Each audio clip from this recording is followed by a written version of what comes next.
ये दिन जहां एक तरफ दुख का पीड़ा का दिन है कि हमारे रहबर हमें छोड़कर चले गए,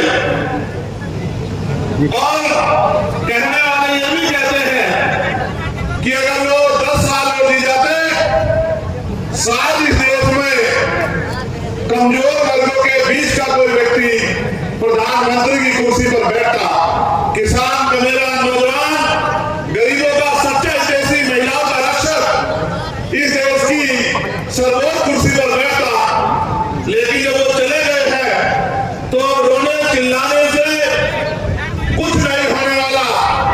आपको और मुझे इस संकल्प सभा में ये संकल्प लेना है कि हमें मानव शास्त्री काशीराम के हर अधूरे सपने को पूरा करना है। आज इस ऐतिहासिक धरती से हम लोग संकल्प लेते हैं।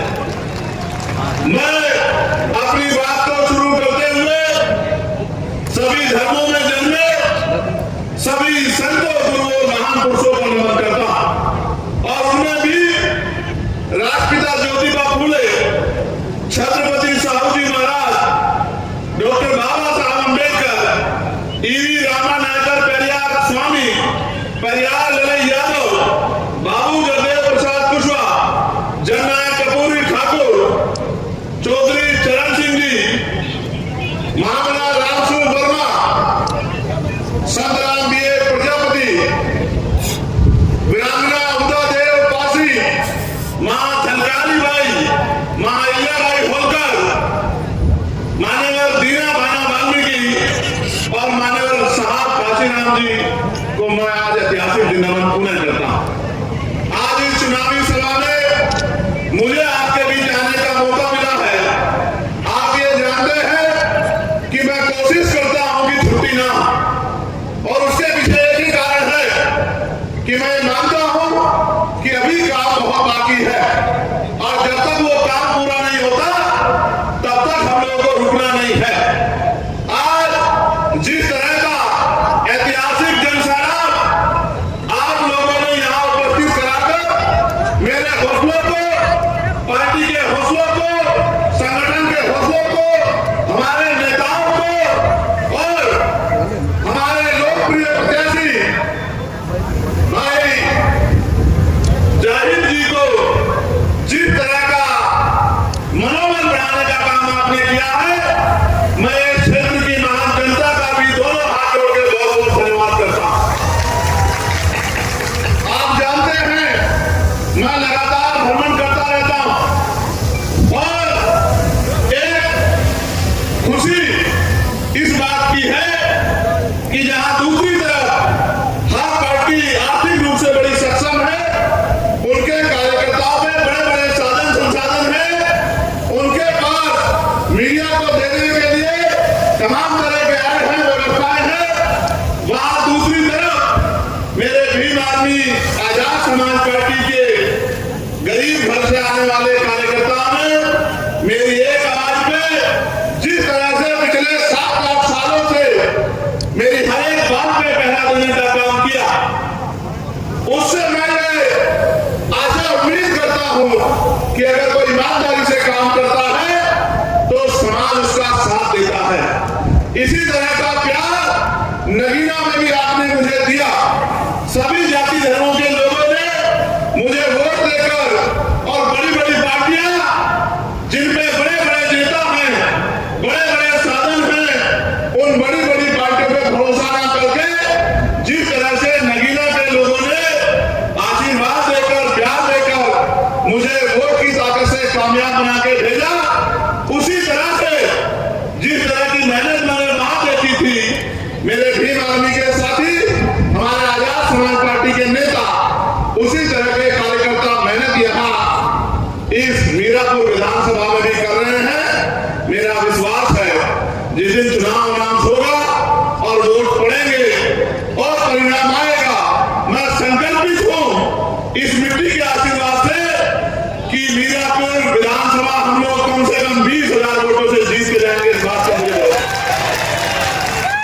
सम्मानित साथियों, चुनाव लड़ेंगे तो जाहिर ये सच है, लेकिन चुनाव लड़ाएगा हमको क्षेत्र चुनाव लड़ाएंगे उनको पार्टी के संगठन के कार्यकर्ता और नेता। और इस मत पर उपस्थित हमारी पार्टी के सभी सम्मानित नेताओं का भी मैं यहाँ पहुंचने पर धन्यवाद करता हूँ। जो प्रभारी यहाँ लगाए गए हैं उनकी मेहनत का भी मैं धन्यवाद करता हूँ। जितने साथी जो टिकट की दौड़ में थे और जो चाहते थे उन्हें मौका मिले, लेकिन उन्होंने जिस तरह की वफादारी पार्टी के साथ दिखाई है, मैं उनको संकल्प लेकर कहता हूँ कि आपके अधिकारों के साथ किसी भी तरह का नुकसान हम लोग नहीं होने देंगे। इस बात का मैं आप लोगों को वचन देता हूँ। जावेद भाई का चुनाव निर्णय इसी बात पे हुआ कि उनका ना कोई क्षेत्र में कोई विवाद है और ना ही अपवाद है। वो निर्विवाद रहती है और पहली बार चुनाव के मैदान में आए हैं और उनके साथियों ने जिस तरह से पार्टी के प्रति सम्मान का भाव प्रकट करते हुए उनके हाथ मजबूत करने का काम किया, मैं भाई जाहिर से भी ये कहूंगा, उनके परिवार से भी ये कहूंगा कि उनको इन साथियों को साथ लेकर चलना है, इनकी बात को मजबूत करना है, इनकी बात को कभी कमजोर नहीं पड़ने देना है। और जिस तरह से मंडल के प्रदेश कमेटी के और जिले के संगठन ने हाथों हाथ मेरी बात को मजबूत करने का काम किया, उसके लिए भी मैं उनका कोटि कोटि धन्यवाद करता हूं। सम्मानित साथियों, मानव काशीराम साहब जिनका आज परिनिर्वाण दिवस है, उनके बहुत सारे लक्ष्य और सपने थे। लक्ष्य उन्होंने निर्धारण किए और लक्ष्य लगभग उन्होंने पूरे किए, लेकिन एक लक्ष्य उनका पूरा रह गया।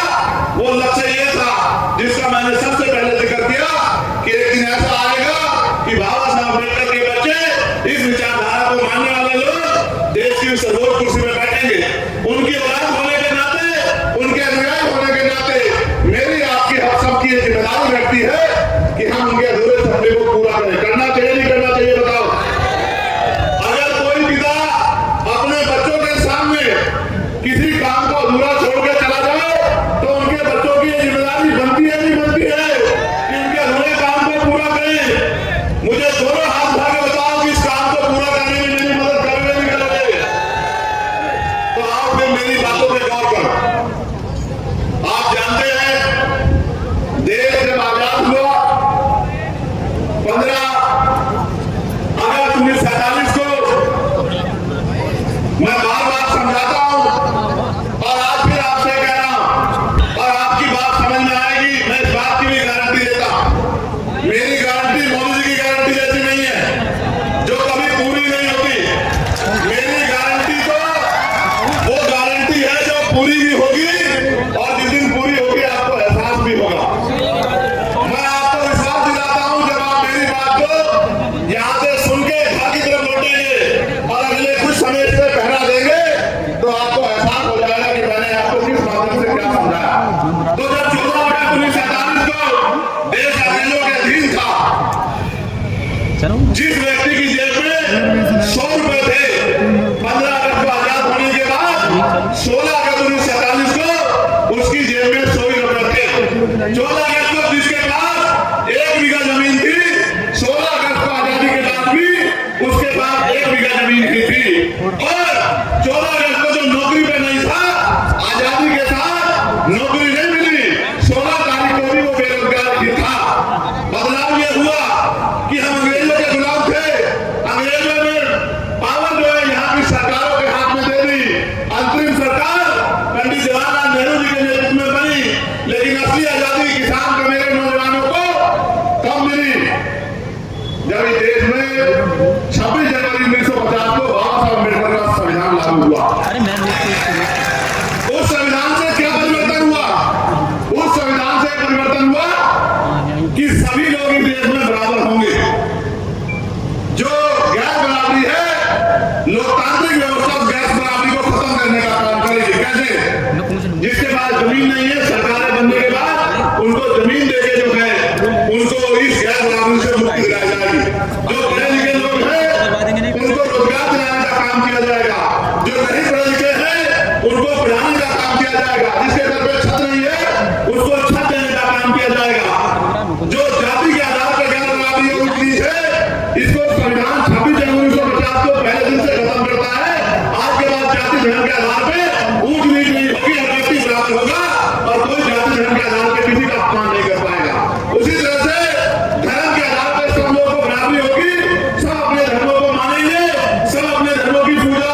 ना माने।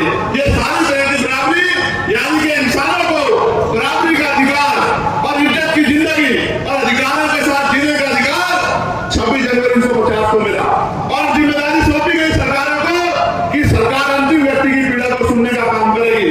लेकिन आप एहसास करके देखो, आजादी के 75 साल बाद हमें क्या मिला है? आज भी हजारों लोग ऐसे हैं या लाखों लोग ऐसे हैं जिनके सरों में पक्की छत नहीं। मैं अभी दिशा कमेटी की मीटिंग में बिजनौर गया था। पिछली बार हमारे यहाँ 937 मकानों का लक्ष्य था, इस बार फिर अभी भी लक्ष्य है।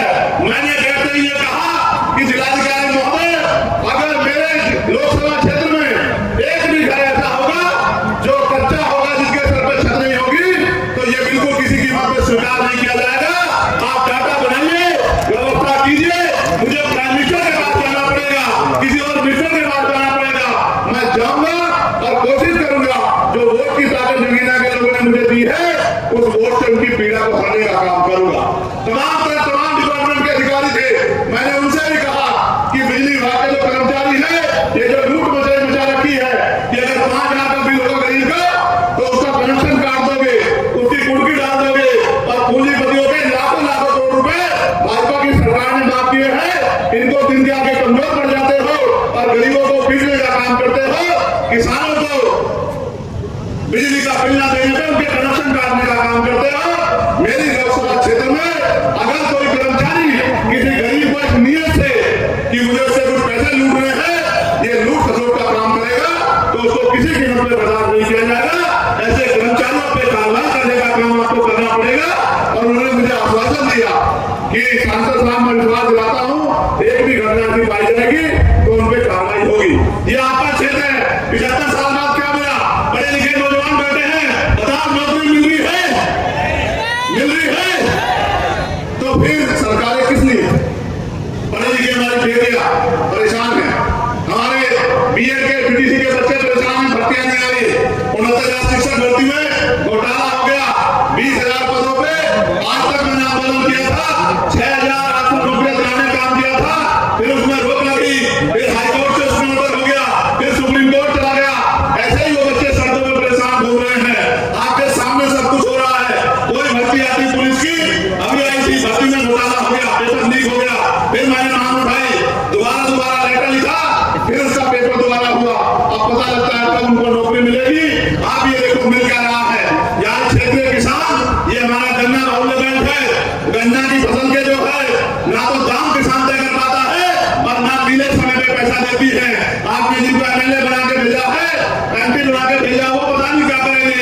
मैं आपको विश्वास दिलाता हूँ किसान भाइयों, अगर आपने मेरे हाथों को मजबूत किया और भाई जाहिद को जो ताकत देने का काम करी, जो मील पहचानी देगी, उस मील पे ताला लगा दिया जाएगा जब तक आपके पैसे नहीं मिलेंगे। और आप जानते हैं, मेरे यहाँ भिलाई मिल के लोग देरी कर रहे थे। मैंने परसों तक मीटिंग हुई तो जिलाधिकारी ने कहा कि भिलाई मिल वालों को बिठा के समझा देना, मुझे उनसे कुछ नहीं चाहिए, लेकिन अगर किसानों को पैसे नहीं मिलेंगे तो मिल नहीं चलेगी। इस मिल पे ताला लगाने का काम यहाँ का मौजूदा सांसद करेगा, इस बात का ध्यान रखना। इसलिए मैं आपसे कह रहा हूँ, मेरे मन में तो बहुत सपने हैं, और सपने ये सुनो कि कुटीर उद्योग लगने चाहिए और ग्रामीण क्षेत्रों में महिलाओं को रोजगार मिलना चाहिए। मैं तो बहुत बचपन से देख रहा हूँ, मेरी माँ पशुओं पालती है और पशुओं का दूध बेच के अपने बच्चों को पालने का काम करती है। पूरी जिंदगी उनकी इसी में बीत जाती है, या वो कोल्हू पे काम करती है, या वो भट्टों पे काम करती है, या फैक्ट्री में जाकर सरपंच उठाती है। आज तक भी देश में महिलाओं को सम्मान की जिंदगी दिलाने का काम सरकारों ने नहीं किया। और किसी क्षेत्र का मामला उठा के देख लो, बहन बेटियों पे जिस तरह का जुल्म हो रहा है, कानून व्यवस्था के बैठे लोग उस तरह से बहन बेटियों के सम्मान की सुरक्षा नहीं कर पा रहे हैं। इसलिए मैं तो चाहता हूँ कुटीर उद्योग लगे ब्लॉक स्तर पर, और महिलाओं को घर में रोजगार मिलने का काम हो, सम्मान की जिंदगी मिले और 15-20 हजार रुपए का रोजगार मिले। और जो पढ़े लिखे नौजवान है, उनको अगर सरकार नौकरी नहीं दे सकती, तो जब तक वो बेरोजगार है, बेरोजगारी भत्ता दिलाने का काम करे। और साथ साथ इंडस्ट्रियल एरिया लगे, उद्योग धंधे लगे, हजारों नौजवानों को जिलों में नौकरी मिलने का काम हो। जिन माँ बाप ने अपना पेट काट के जो है उनको पढ़ाने का काम किया, इस उम्मीद से कल मेरी राखी बनेगा, उन माँ बाप को भी कुछ सुकून मिले। मैं तो गरीब परिवार से आता हूँ और हमारे नेता में कहूंगा कि वो गौर करें। ये आपकी जिंदगी का मामला बताना, मैं झूठ तो नहीं बोल रहा। आज गरीबी का आलम ये है कि बेटा पिता के सामने हाथ फैला के कहता है कि मुझे एक सामान चाहिए, और बाप चाहता है कि अपना दिल निकाल के दे दे अपने बच्चे के लिए, लेकिन जेब में पैसे नहीं होते तो आंख में आंसू लेके चला जाता है, नहीं चला जाता। बताओ, मैं झूठ तो नहीं कह रहा हूँ, ये सच है नहीं है? बताओ। तो इस देश में जो अमीरी और गरीबी की खाई खड़ी कर दी है, इस खाई को काटने के लिए लोकतांत्रिक व्यवस्था में इन निकम्मी सरकारों को हटा के काम करने वाले लोगों को आपको बिठाना पड़ेगा।